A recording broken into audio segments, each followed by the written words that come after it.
Okay, time for the second short video. Today we are going to look at basically the intrusion muffler.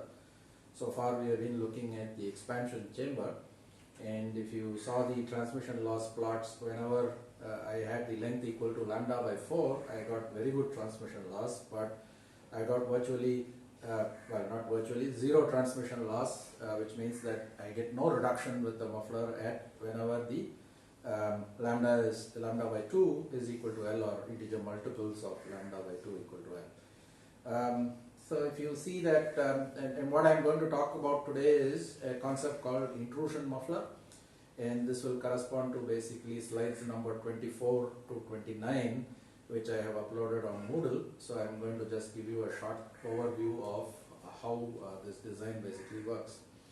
Now we need to improve the transmission loss at non-frequencies, and one of the ways that if you pay attention to the board here, you can see that the expansion chamber, I had the inlet and the outlet pipe end exactly at where the chamber began. Now what we can do is to actually push either the inlet pipe or the outlet pipe, or you can do both, into the chamber. So you can see here I have on the board I have drawn basically a situation which corresponds to the case where I have a inlet intrusion. So I push the pipe by a length L1, and what we are going to do is to derive and set up the transfer matrices for this kind of a situation. So what really happens is that for a length of L1 I actually create an annular chamber, and then of course I have the original chamber for a length which is L minus L1. So let's go through the pressure continuity. So I have marked these numbers. 5 I am using to denote basically the entry into the chamber.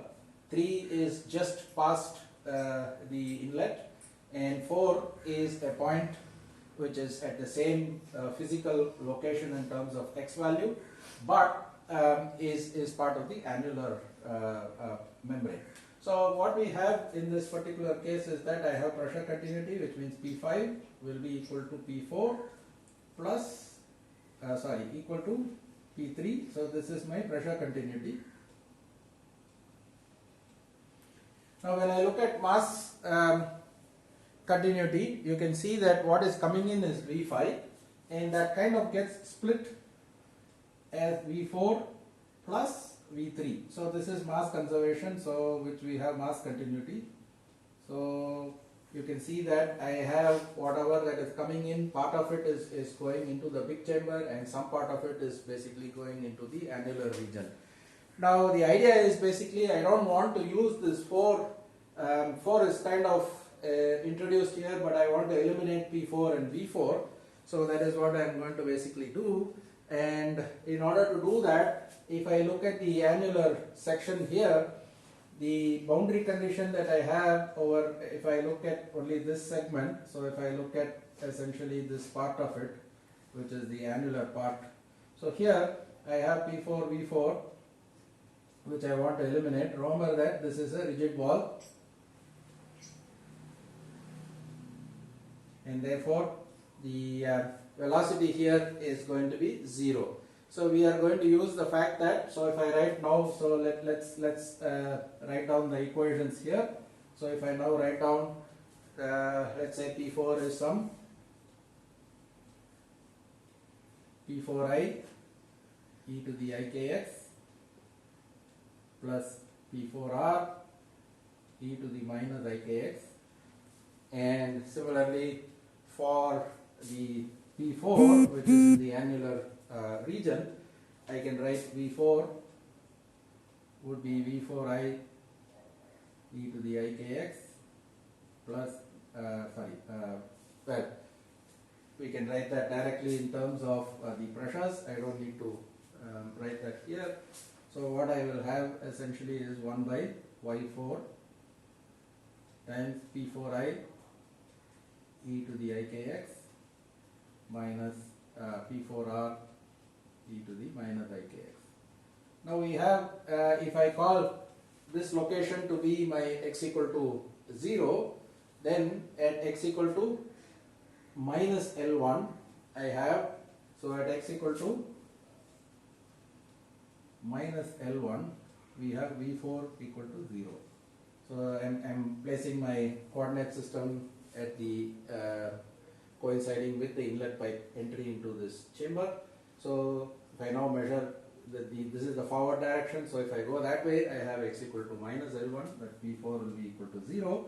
So if you now substitute, so what this tells you is that basically P4i e to the I minus ik L1 equal to P4r e to the plus ik L1. So if you now use this and then look at basically the impedance, which is what is given in slide 26. So if I now look at this, so I have a relation between the incident and the reflected wave. So when I do this, if I now look at x equal to 0, so the impedance is at A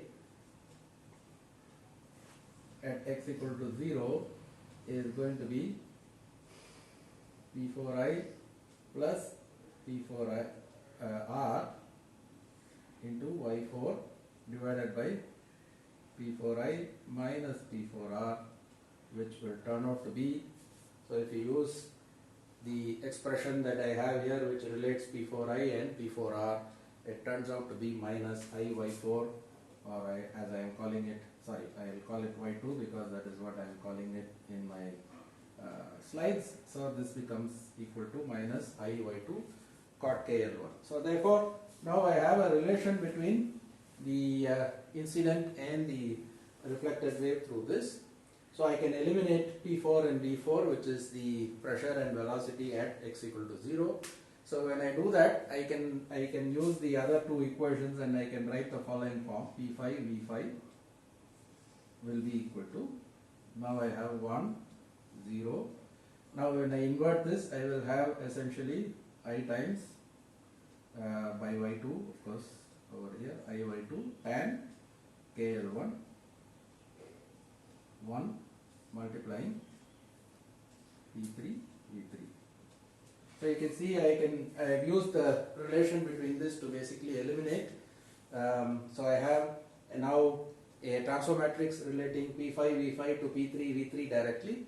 3 to 2 is like before. You had the cos k L, of course L is now L minus L1 minus IY1 sin k L minus L1, etc. 2 to 1 is of course area contraction, which basically is an identity matrix, and you can see that my final transfer matrix, so if I now look at my final transfer matrix for this particular case, I will simply have the product of 3 of these. For this inlet case, I am going to have the product of these. I will have 1 0 I by Y2 tan KL1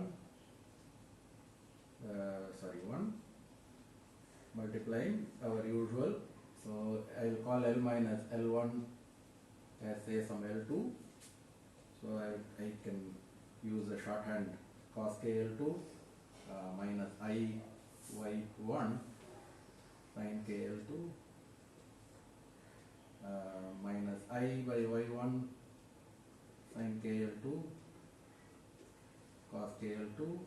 So this is P5 V5 relating to P3 V3, this is P3 V3 relating to P2 V2, and then of course I have an identity matrix relating P2 V2 to P1.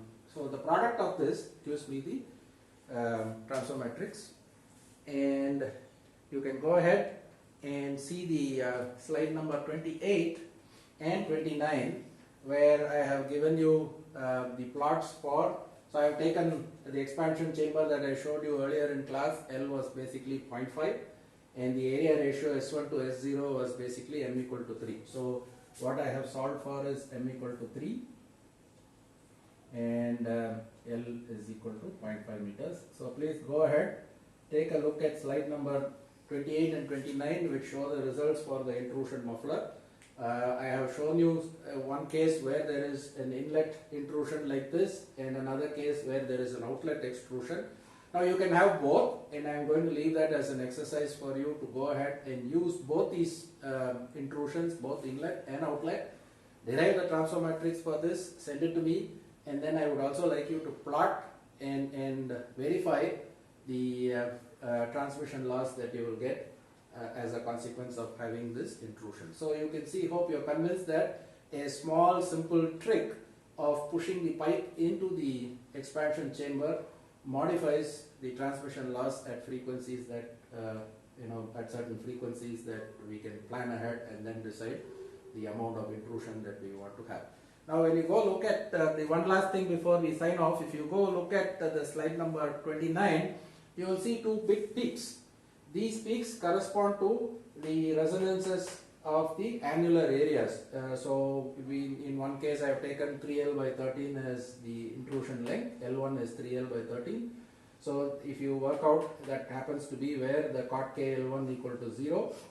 Similarly for the outlet extrusion, which is 2L by 13, again the peak that you see corresponds to where cot K L2 is going to be equal to 0.